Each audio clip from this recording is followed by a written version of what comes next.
Welcome to Quiet Scare, where horror doesn't scream, it whispers. A soft place for true shadows and real edges, where the volume stays low and the air does most of the talking.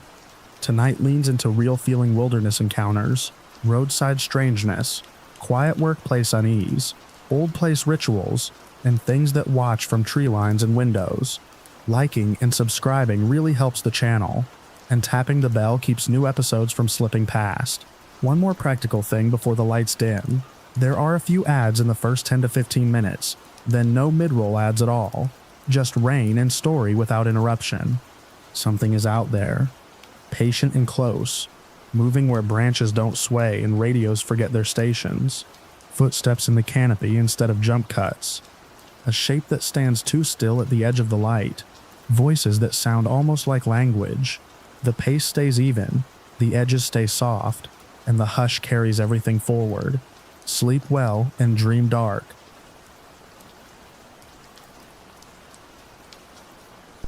The campsite looked perfect in the fading daylight, a small clearing beside a creek that marked the border between two states. Jake had found it after hiking 2 miles off the main trail, following an old game path that wound through dense stands of oak and hickory. The spot was sheltered by tall trees on 3 sides, with the creek providing both water and the gentle sound of flowing water that would help mask any noise they might make. Jake dropped his pack and surveyed the area with the practiced eye of someone who had spent most of his adult life in the outdoors. Good drainage, close to water, and far enough from the trail that they would not have any unexpected visitors. His hunting partner Mike emerged from the tree line a few minutes later, breathing hard from the hike in. They had been friends since high school, had served together in the army, and had been making this annual hunting trip for the past 8 years. Mike was a city boy at heart, more comfortable with concrete and traffic lights than trees and wildlife, but he was game for adventure and could be counted on in a tight spot. Mike panted as he set down his own pack, questioning whether they needed to come this far out. Surely plenty of deer existed closer to the truck. Jake grinned and began unpacking his gear. The deer close to the truck had been shot at by every hunter with a license, he explained. Out here they were still wild, still smart. That was what made it interesting. They worked together to set up camp as the sun sank toward the horizon. Jake had brought a lightweight 2-man tent that they had used on previous trips, while Mike focused on gathering firewood and setting up their cooking area. The routine was familiar and comfortable, a ritual that marked the beginning of their escape from the civilized world. As darkness settled over the forest, they built a small fire and cooked a simple dinner of canned chili and cornbread. The flames cast dancing shadows on the surrounding trees, creating a circle of warm light that made the wilderness feel less vast and intimidating. They talked quietly about their plans for the morning, about the deer sign they had seen on the hike in, about anything except the jobs and responsibilities they had left behind. Mike suddenly held up a hand for silence, asking if Jake heard something. Jake listened carefully, sorting through the various sounds of the night forest. The usual suspects were present. An owl called in the distance. Small animals moved through the underbrush. Wind passed through the canopy. Underneath it all was something else, a low sound that seemed to come from everywhere and nowhere at once. Jake identified it as coyotes after a moment. Probably a pack of them maybe a mile or 2 away just getting started for the night. Mike nodded, but Jake could see that his friend was still tense, still listening for something that might not belong. City life had made Mike jumpy about the sounds of the wilderness, though he would never admit it out loud.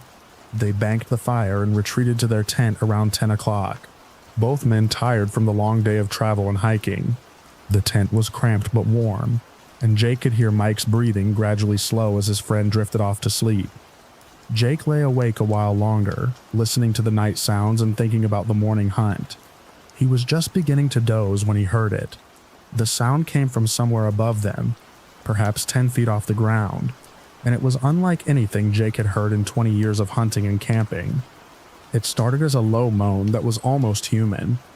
It rose in pitch and volume until it became a shriek that seemed to cut the night open. Jake sat up so fast he nearly tore the rain fly.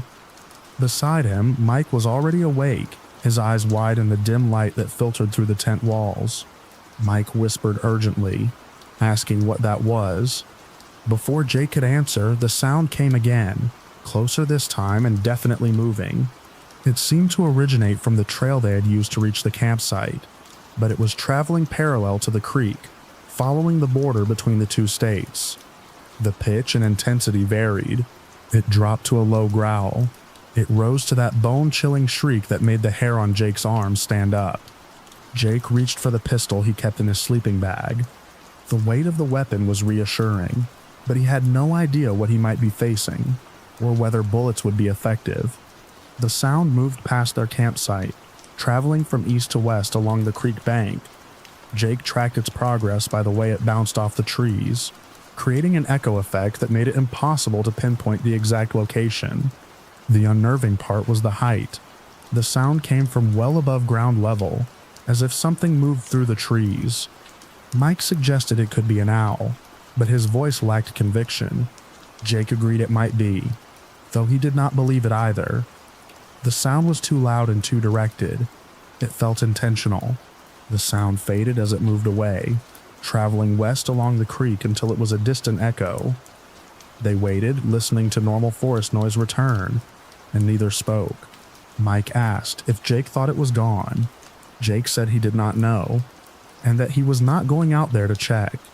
They lay back down, but did not sleep. Every rustle seemed amplified. Jake strained for signs of its return. Mike lay rigid beside him, doing the same. 20 minutes later, it returned. This time it approached from the west, retracing its earlier path. It sounded more agitated. The shrieks were longer and more frequent. Branches snapped and leaves rustled as something large moved in the canopy. Mike whispered that it was coming back, and Jake heard the fear in his voice. The sound passed directly over their campsite. The tent seemed to tremble, as if something had brushed the guy lines or landed lightly on the rainfly. The shrieking filled everything. Then it stopped. The silence after was worse.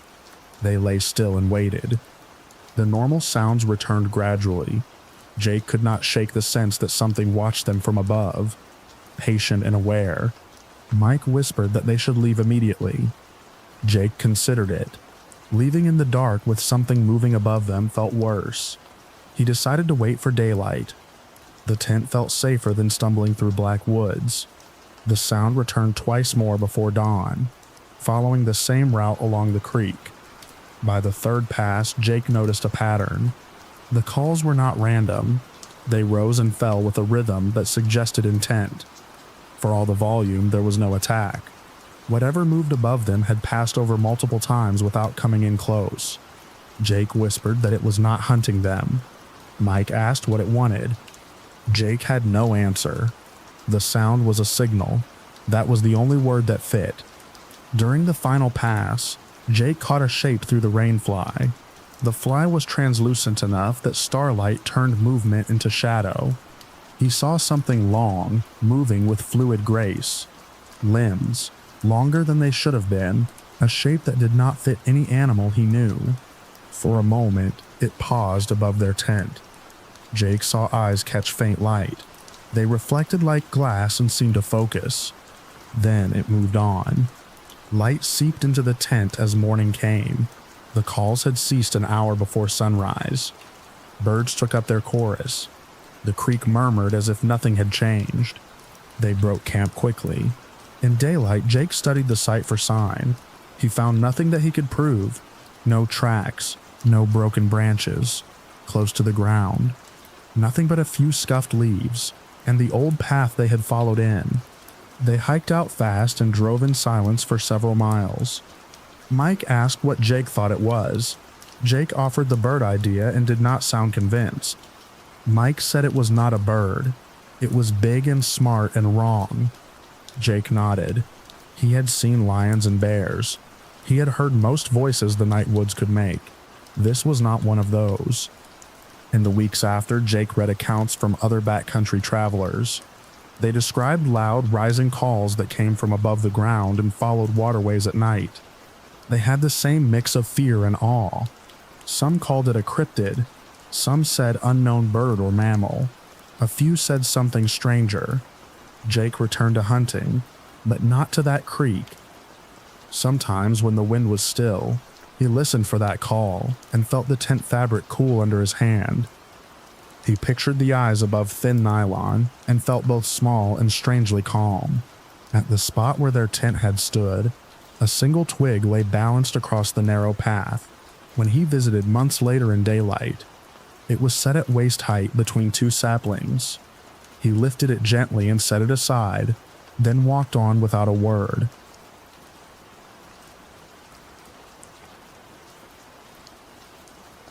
Marcus had driven this stretch of desert highway through the tribal lands countless times, but never this late. The digital clock on his dashboard read 2:47 in the morning as he navigated the winding asphalt that cut through high desert country. He was returning from a camping trip with college friends near the ancient volcanic formation that rose like a cathedral from the mesa. The others had left that afternoon, but Marcus had stayed to watch the sunset paint the sandstone cliffs in shades of copper and gold. Now the landscape lay hidden beneath a moonless sky. His headlights carved a narrow tunnel through the darkness, lighting sagebrush and the occasional reflective eyes of jackrabbits that bounded across the road. The radio had lost signal 20 miles back. Only the tires and wind made sound. He thought about stories his friend David shared around the fire. David was from the local tribe, born and raised on the reservation, and he grew quiet when someone mentioned legends. "Some things you do not talk about," he had said, "especially not out here." Movement caught in the corner of Marcus's eye. A large coyote stood in the gravel shoulder, caught in the sweep of the headlights. It seemed bigger than any coyote he had seen. Its coat looked almost silver in the artificial light. Its eyes reflected with an intensity that made him slow. The coyote watched him pass. Marcus checked his mirror and saw it still standing, a dark shape against a sky full of stars. He pressed the accelerator. 5 minutes later, he saw it again. This time, the coyote ran alongside the road, keeping pace with the truck at 55. Marcus's pulse quickened. It moved with an effortless lope. The road curved and the lights brushed it. He pushed to 60, then 65. It kept pace. He gripped the wheel. Coyotes were fast, but not like this, and not for this long. He thought about a pack, or about depth and distance tricks in the dark. The highway dropped toward a wash. He lost sight of the animal and let his shoulders ease. The radio crackled with static. He reached to turn it off. When he looked back, the coyote stood in the center of the road. He braked hard. The truck slid to a stop 20 feet away. The animal did not move, and the harsh light details looked wrong. Legs too long, torso narrow, head too large. Ears sat in a way that looked familiar and not. The eyes were dark and aware. The creature began to change. It happened slowly at first. Limbs lengthened. Spine shifted upright. Fur thinned and slid away. The change looked like clay being reshaped. Within moments, a tall figure stood where the coyote had been. The figure was humanoid, but wrong. Its limbs were too long. Its joints bent slightly off the way human joints bend. The skin had a faint sheen. The face held both human and coyote elements in a way that fit neither. Marcus froze. The figure tilted its head and studied him. Then it smiled. The teeth were small and crowded, more than he expected, set too close together. The spell broke. Marcus threw the truck into reverse and floored it. Gravel clattered. He cranked the wheel, got it spun around, and shoved the shifter into drive. In the lights, he saw the figure walking toward him with long steps. He drove hard, the speed climbing past 70, and then 80. He did not check the mirrors. He did not slow until the first town's lights filled the windshield. He pulled into an all-night truck stop and sat shaking until sunrise. He never told anyone about it. When David called to ask about the drive, Marcus said it was uneventful. He chose a longer route for future trips to avoid that road. In the weeks that followed, Marcus sometimes woke before dawn, with the sense that something watched from the window. He lay still and listened to the city sounds until the feeling faded. He did not open the curtains to check. The memory of those dark, aware eyes stayed with him. He thought about David's words by the fire. Some things you do not talk about. When he passed that stretch of highway months later on a bright afternoon with friends, the truck's radio cut to static for 2 seconds and came back clean. He did not mention it. He just watched the road.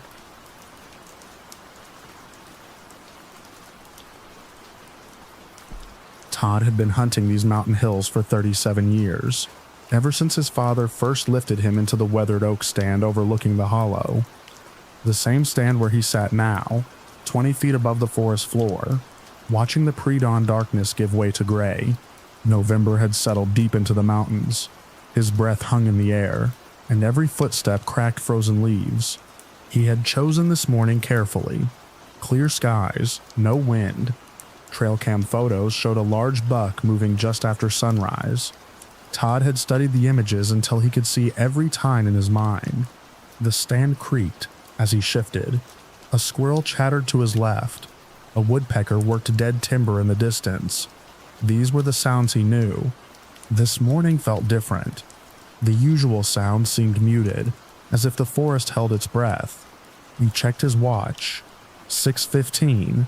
The sun would be up soon. The big deer would move along their routes. He had clear lanes in 3 directions and the wind in his favor. A twig snapped below. He turned slowly. A shape moved through the underbrush and paused in a small clearing, 40 yards away. It was not a deer. The creature stood upright near 7 feet, covered in long white hair that caught faint light. Its shoulders were broad. Its arms hung low. The face was not human and not animal. There was weight to the brow and strength in the jaw. Todd told himself it was a trick of light. Then it turned its head and looked up. He met its gaze through the scope. The eyes were dark and attentive. It began walking toward his tree. Each step was deliberate. The white hair shifted with movement. Up close it looked more like coarse fur. Todd's hands shook. He had faced bears and once a cat in these woods. Nothing felt like this. It stopped beneath his stand and looked up. They stared at each other. Its nostrils flared as it took in his scent. Curiosity showed on its face, and something like recognition, as if it understood the man in the tree was part of the pattern here. It turned and walked away. He watched it disappear and found tracks later. They were large. 5 toes showed clearly. The stride was long. He told no one. 3 days later he returned. Just after sunrise, the creature stood at the edge of the clearing and watched him from 60 yards. It did not approach.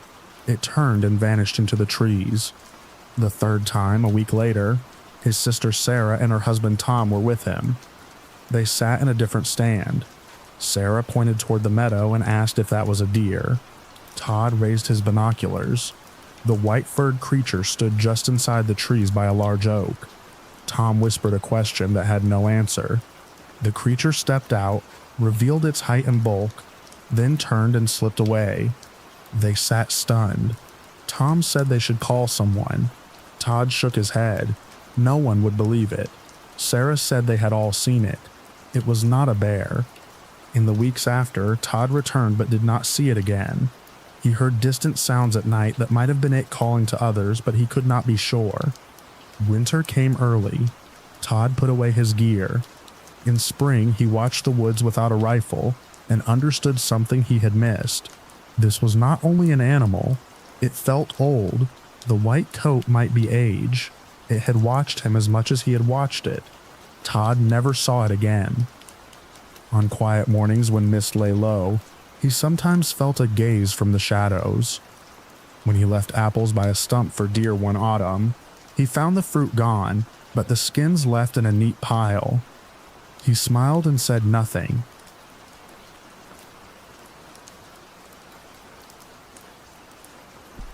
Brad had been hunting these woods for 37 years, long enough to know the difference between what belonged and what did not. The morning he lost his deer to something that should not exist started like any other November dawn, with frost silvering the pine needles and his breath forming small clouds in the still air. He had tracked the 8-point buck since before sunrise. following its trail through sweet gum and dogwood beneath towering loblolly pines. The shot was clean. The animal dropped at the edge of a small clearing, about 200 yards from the old logging road. He field-dressed the deer quickly and tied bright tape to a branch to mark the spot. He went for the rope and tarp. When he returned 20 minutes later, the deer was gone. He assumed he got turned around. The pines could be disorienting. He searched until he found the tape. The clearing was empty. Blood stained the leaves where the deer had fallen. Drag marks led away. They were wide and deep, like something larger than a deer had been pulled. Brad followed the trail toward thicker pines where the canopy dimmed the morning.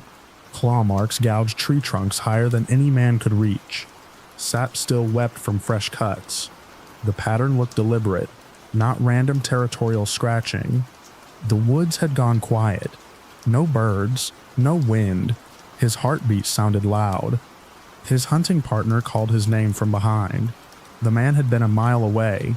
In still air, the sound carried. Brad called back. They met at the drag line. They followed the trail through massive trunks and patches of brush. The marks remained too wide and too deep. Brad considered black bears and dismissed them. His partner stopped suddenly and pointed up. The deer hung from a loblolly nearly 60 feet up. The body swayed lightly. The lowest branches on that tree started well above the ground. His partner whispered and asked how it got there. Brad stared. The base of the trunk showed deep gouges, spaced far apart, as if something climbed straight up. The cuts were sharp. The smell hit them, thick and musky. They stood for a long time.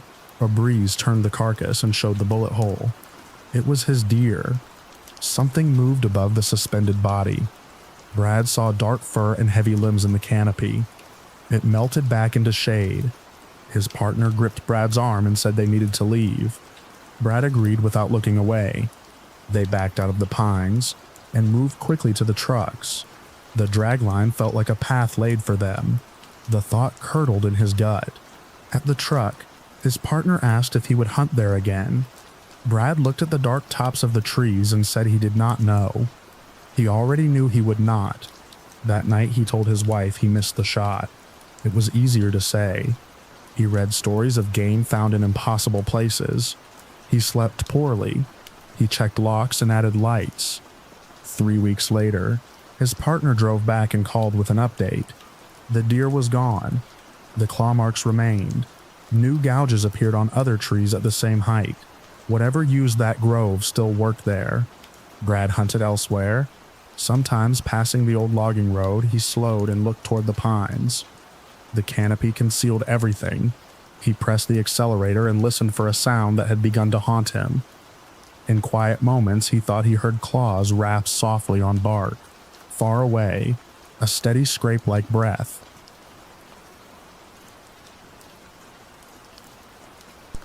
Danny Whitaker had been born and raised in the hills of eastern Kentucky, where the mountains rolled toward the horizon and every hollow held old stories.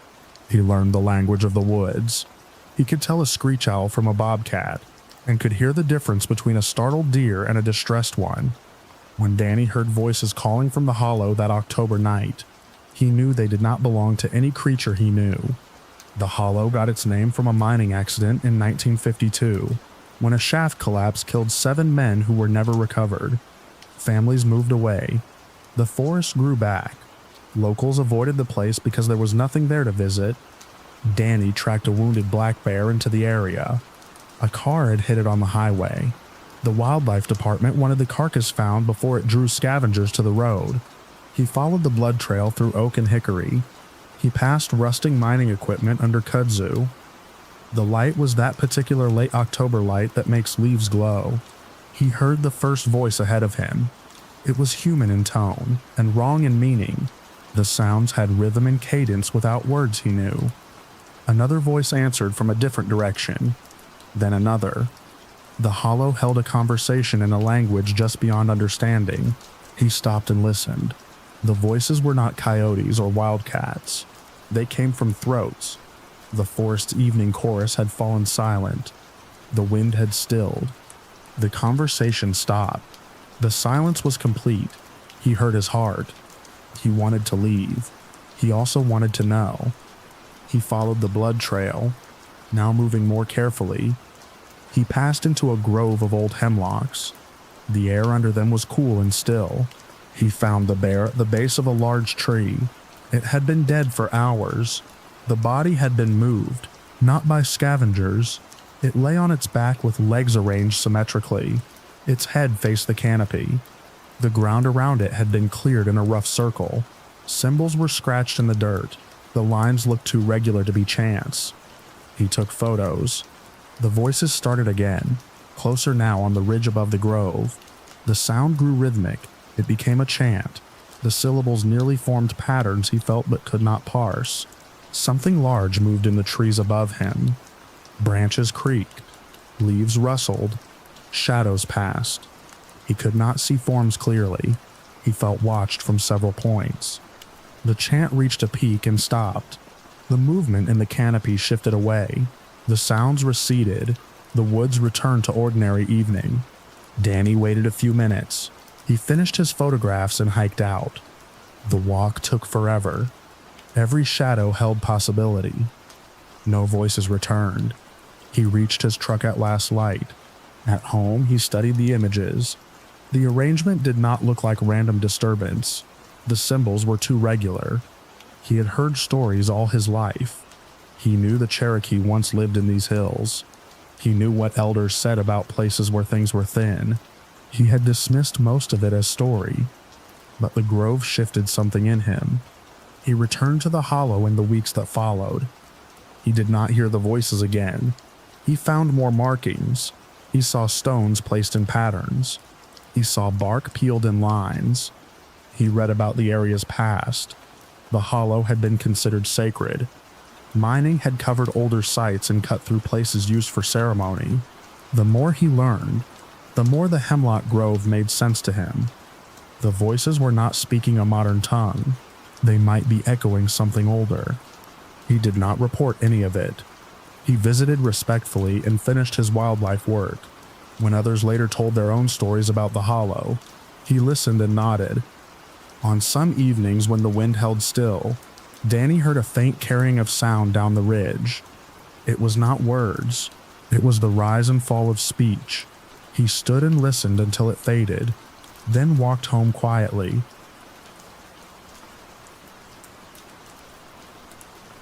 The creek had taken everything.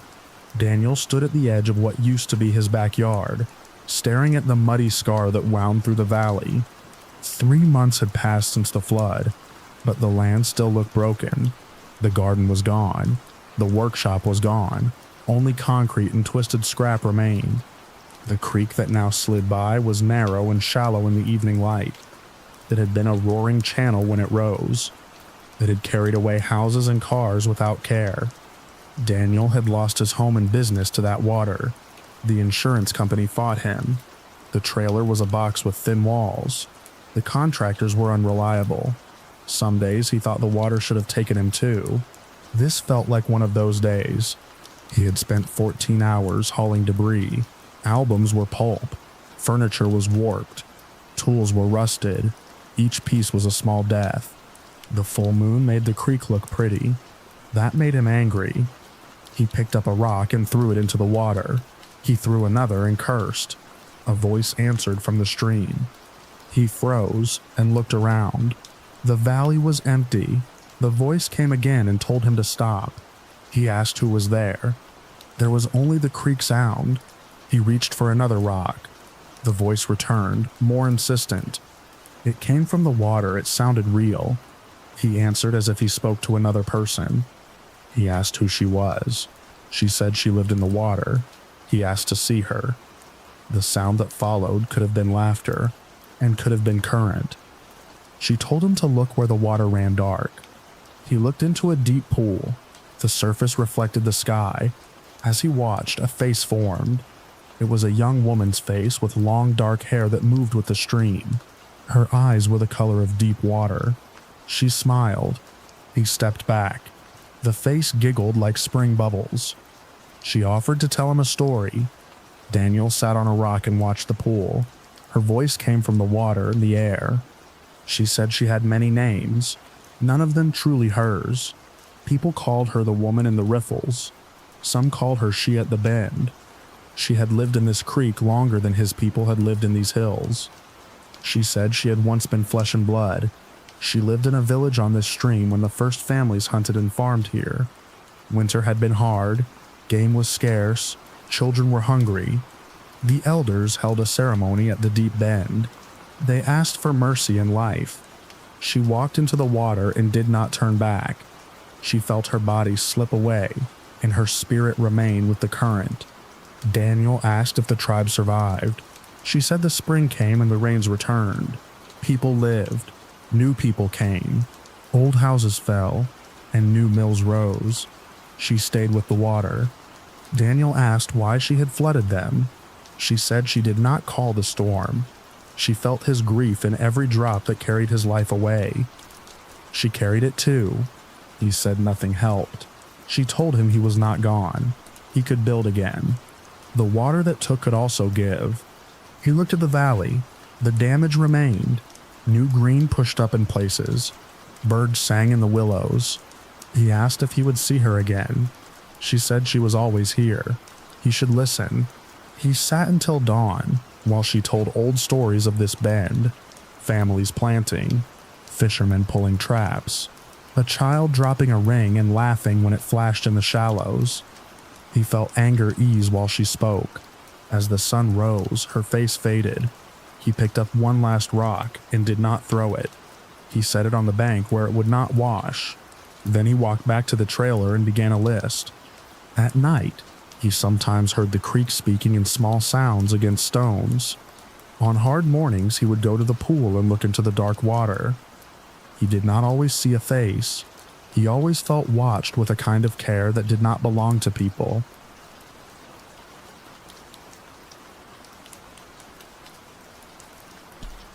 The restaurant on Market Street stayed busy until 10 most nights. By 11:30, the rush had faded to late workers and students. Sarah wiped down the prep counter and checked the rice warmers. 3 weeks of night shifts had left her wired at midnight and exhausted by dawn. Through the front windows, pedestrians moved along the sidewalk under amber lights. This part of downtown grew quiet after the bars closed. Sarah liked the way sound softened after midnight. She was refilling salsa when movement outside caught her eye. A tall woman walked past the window with a measured stride. The woman wore a pale green dress that looked expensive. Her hair was shoulder-length and straight. It caught the streetlight in a strange way. The bell chimed. The woman entered. Up close, she looked even more striking. She stood at least 6 feet tall. She had a sculptural face and a steady gaze. Sarah greeted her and moved to the counter. The woman studied the menu boards. When she looked directly at Sarah, the lights seemed to flicker. Sarah could not tell if it was real. The woman asked for a bowl with rice and chicken. Sarah scooped rice. The woman's head tilted slightly as if she weighed each question. A low hum filled the space. It was barely audible at first. Sarah glanced around. Miguel washed dishes in the back. No one else was in the room. The hum grew louder. A tingling crawled along Sarah's arms and neck. The woman's eyes darkened until the pupils seemed to swallow the irises. The woman's face began to change. The skin texture shifted. Underlying bones seemed to move. The skin took on a smooth, glossy look like polished stone. The jaw extended in a way that was not human. Sarah tried to step back. Her muscles did not respond. The sound swelled and pressed inside her head. It felt like fingers sorting memory. The eyes were the worst. They turned completely dark and seemed to be windows without a back. The woman smiled. The teeth looked triangular and too many, like a predatory fish. Pain cut through Sarah's skull. Something forced contact inside her mind. It was not gentle. Thoughts tore. She felt an old self become thin. Images poured in. Vast rooms made of forms that hurt to see. Beings that moved along directions she did not know how to name. Distance and size that erased people. The presence felt amused and remote. It examined and dismissed her. It planted something in her mind. The contact broke. Sarah collapsed behind the counter. The woman's face returned. The hum faded. The light steadied. The woman asked for sour cream. Sarah's hand shook. She added sour cream. Blood ran from her nose. She finished the bowl in a daze and fought the urge to scream. The woman paid with exact change and took a seat. She ate with normal movements. She cleaned her table and left. Miguel came out and asked if she was okay. He said she looked pale and had blood on her face. She said she felt sick and left early. On the walk home, she scanned the shadows. She did not see the tall figure again. She did not need to. It was with her now. In the weeks that followed, Sarah felt changed. The thing it planted grew. She felt detached from routine. The mirror showed a face that looked like hers, and not makeup and effort hid what others did not seem to see. She fought urges she did not recognize. She stood in empty lots and listened to voices that did not carry through air. She learned to notice people who would hear more clearly than others. The night shift continued. Sarah worked with something else inside her. She began to understand there was a plan that moved slowly. It did not need anyone to notice it to succeed. Sometimes when the restaurant was empty and the street was quiet, she looked at her reflection in the dark window. For a second, the glass returned a face that was not entirely human. She turned away and finished the prep list.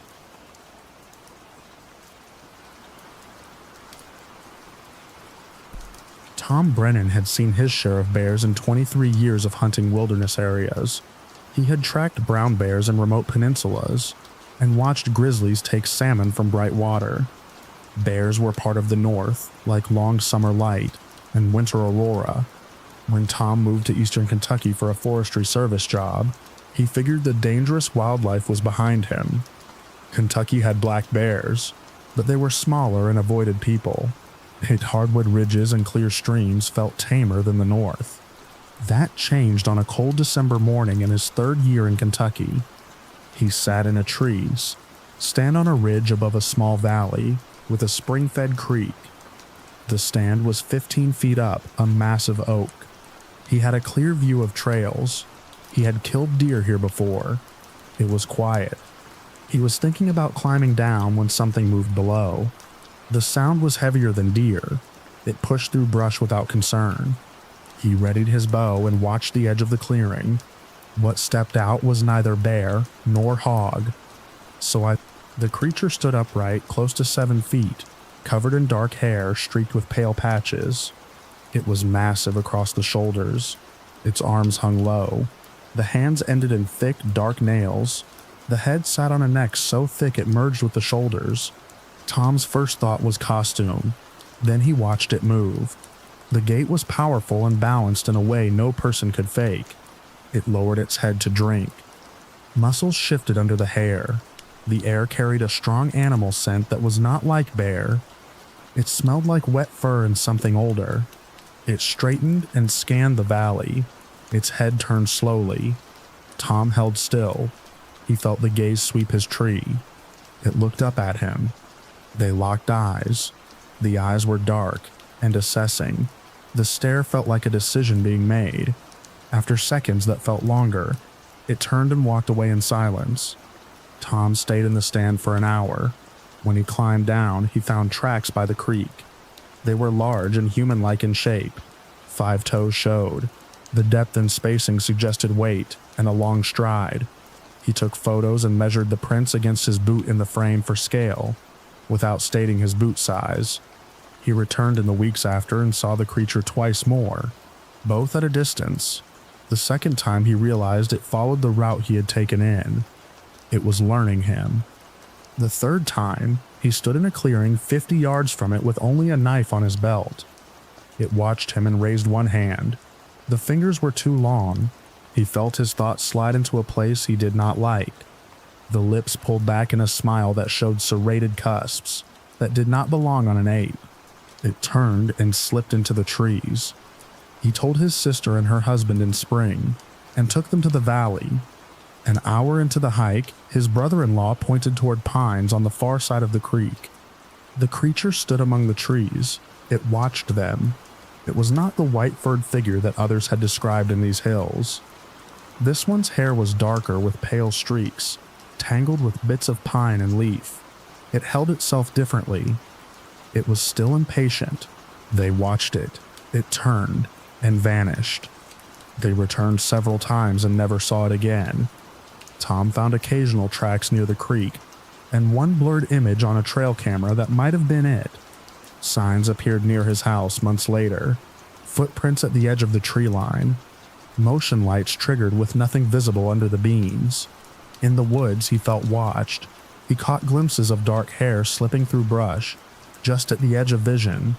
He did not report it. He kept the secret and spoke about it only with people who had their own stories. Years later, he moved north again. The bears there seemed ordinary. On some winter nights, he woke with the sense of a presence outside the cabin. He lay still and listened until it passed. He did not check the window. In the morning, he sometimes found one oval patch of melted frost on the porch that looked like a bare place where something warm had stood and waited.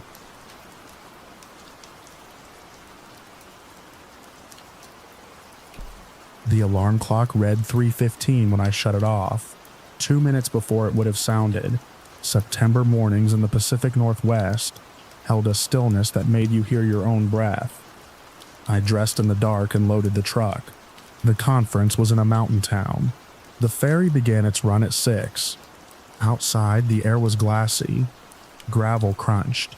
The woods behind the house rose in a wall of Douglas fir and cedar.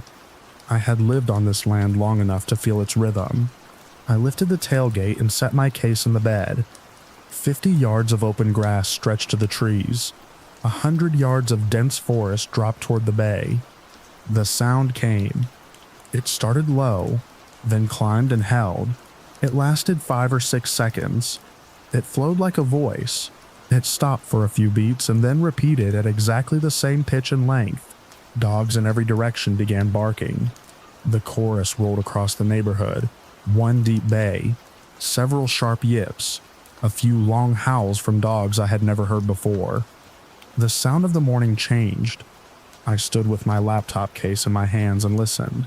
The cry came from directly behind the house, close enough to reach in 2 minutes, close enough that whatever made it could see me. My first thought was clear. It was a primate. My second thought followed. There were no primates in those woods. I set the case down and walked back to the porch. The light cast a small circle. I turned it off. The dogs quieted one by one. Silence returned. I stood on the steps and waited. 15 minutes passed. The woods remained still. I finished loading and drove to the airport. The sound rode with me as a memory. I gave the presentation and came home a week later. The clearing felt like a different room in the same house. I listened differently. Small creaks carried weight. Branches that fell in the night made me stop and count heartbeats. On a clear October morning, I returned from the marsh with 2 roosters. I cleaned birds on a pine log 20 feet from the road. The septic tank lay somewhere under the grass nearby. Fee the dog lay by my feet and chewed a wing. I had just reached for the second bird when a fir 20 feet ahead began to sway. There was no wind. The other trees stood still. This trunk whipped side to side. Small limbs snapped and fell. Larger branches cracked and struck the ground. I stood with the knife in my hand and watched. The dog froze and then backed toward the house without a sound. He moved carefully and kept his eyes on the trees. The swaying ceased. 10 seconds passed. The sound of wood breaking resumed. It came as a series of sharp cracks, as if branches snapped across a knee. I gathered the birds and followed the dog to the steps. The knife felt like no help.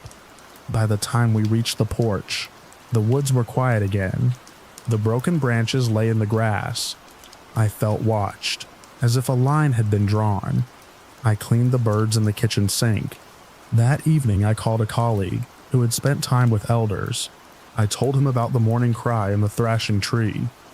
He listened, and then said the old people had stories. They did not question whether such things existed. They learned to live alongside them. He said whatever it was it wanted me to know. He said backing away was wise. In the weeks that followed, I paid attention. Some places in the woods felt like rooms where someone else stood just out of view. New branches lay across a trail where none had been the day before. Low shrubs were bent and woven like a sign at knee height. I began to understand that I lived at the edge of two ways of knowing. The scientist in me wanted evidence. The person who had heard that voice knew evidence might not come on command. I stopped cleaning birds at the log by the trees. I did that work closer to the house. The morning I moved away, I stood at the clearing and looked toward the woods. The trees were dark silhouettes. I lifted my last box into the truck. A single knock sounded from the ravine. It echoed once from farther off and then went still. I closed the tailgate and drove to the ferry in the first light.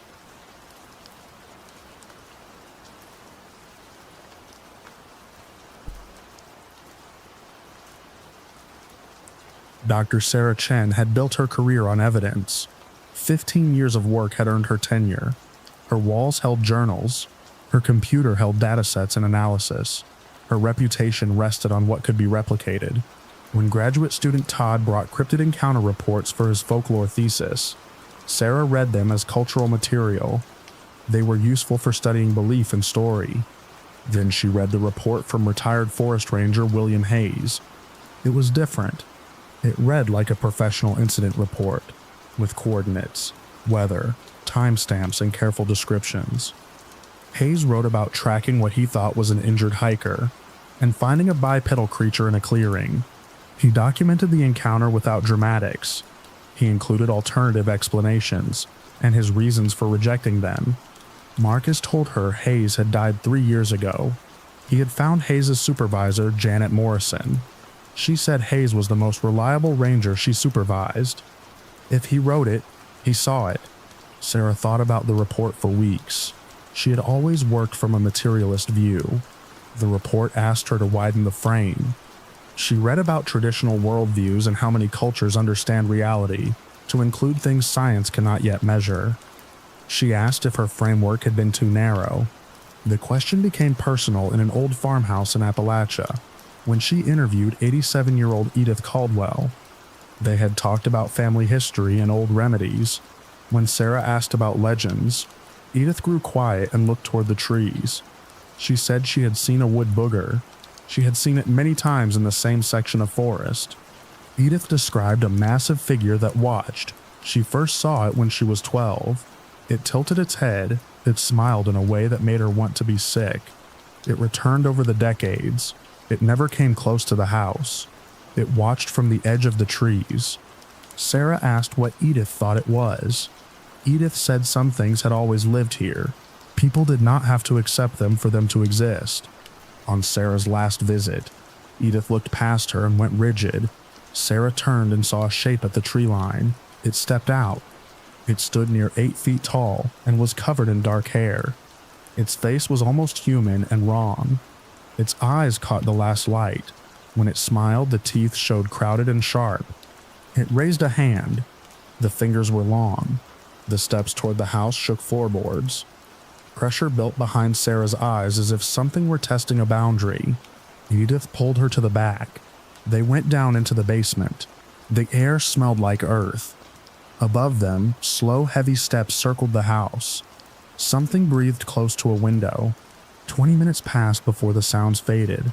They waited. When they came up, prints marked the earth, and claw marks scored window frames. Sarah drove back to her hotel shaking. The encounter had not asked for her belief.